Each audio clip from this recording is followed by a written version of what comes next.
How to make hot egg sandwiches in the oven. Prepare the products.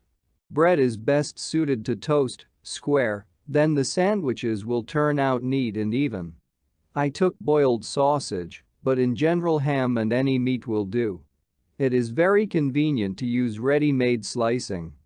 Immediately turn on the oven to preheat at 180 degrees centigrade. While you are collecting sandwiches, it will be ready. Take 2 slices of bread and cut out the middle of them, leaving a rim a little more than a centimeter wide at the edges. Leave the 2 remaining pieces intact. Make crackers from the cut-out centers. Grate the cheese on a medium grater. Any cheese for this dish is suitable: hard, semi-hard, soft, like mozzarella. The main thing is that it is tasty, high quality, without milk fat substitutes and melts well.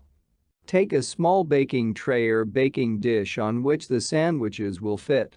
Line it with parchment. After cooking it will not need to be washed, it is very convenient. Put 2 whole slices of bread on paper.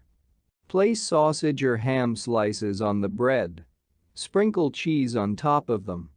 A very small amount of cheese is enough in the dish, it is only needed to fasten the egg with sausage.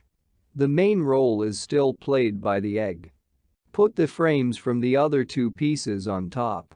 Carefully break the egg into the resulting recesses. Try to keep the yolk intact. Next to the yolk, put half a cherry tomato, it is needed more for beauty. Season the egg with salt and pepper on top. Keep in mind that there is still sausage and cheese at the bottom, which already contains salt, do not oversalt. Bake the sandwiches for 15 to 20 minutes until the protein seizes and the yolk remains liquid. Remove the sandwiches from the oven and serve immediately.